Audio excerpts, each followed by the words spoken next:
Leponiemi ja syntynyt tässä Leponiemen talossa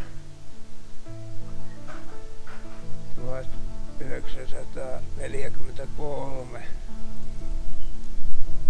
Sota-aikana isä oli rintamalla. Elin 2-vuotiaaksi normaalia lapsen elämää, mutta sitten sairastuin aivokalvon tulehdukseen, joka siihen aikaan oli niin paha tauti, että siihen ei edes ollut lääkkeitä.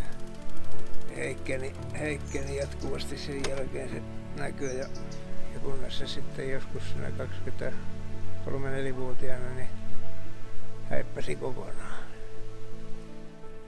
Helsingissä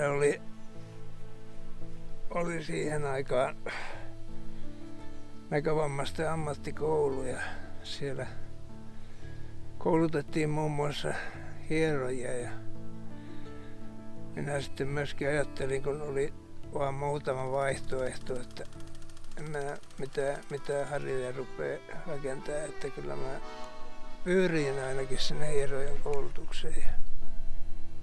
Pyyriin ja sitten pääsinkin heti eka yrityksellä. Siitä sitten alkoi tämä ammatillinen ura, mikä kesti yli 40 vuotta. Sitten alkoi tulla näkövammaisille, kun mä liityin Tampereen näkövammaisten yhdistykseen, niin niiden järjestämiä hiihtokilpailuja ja kaikenlaisia urheilukilpailuja, niin osallistumaan niihin ja jopa aloin niissä pärjäilläkin. Ja ehkä semmoinen kovin menestys oli Pohjoismaiden mestaruuskilpailujen toinen tila, eli hopeamitalin sain sieltä. Niin jossain vaiheessa sitten sain hankittua ihan oman moponkin. Mutta kun ei mulla vielä semmoista ollut, niin opeteltiin sitten tuon vanhimman veljen Z-merkkisellä 150-kuutioisella moottoripyörällä. Ja kai minulla sitten jonkinlaisia lahjoja oli siihen hommaan, koska mä opin hyvin äkkiä sillä ajamaan ja käyttelee vaihteita ja kytkimiä.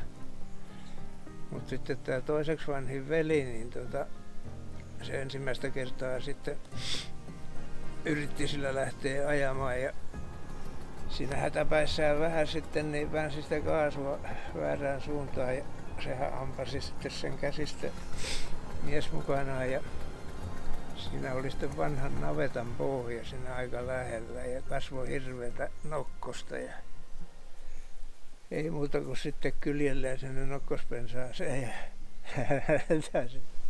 kävin silloin nuorena, kun vähän oli näköä, niin kaverien kanssa tansseissa ja sitten yöllä mopolla, vaikka en nähnyt paljon mitään, niin pimeässä kotia ja tuossa on matkan varrella erittäin paha mäki.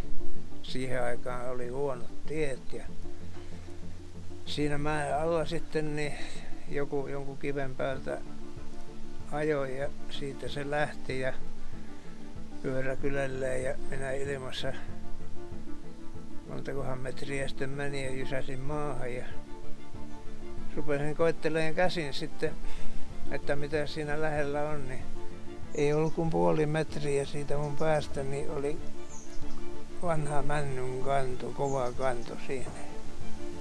Jos mä siihen olisin pään iskenyt, niin henki pois ilman muuta. Ja on niitä paljon muitakin reissuja, mistä voi luojaa kiittää. Että henki vielä pihisee.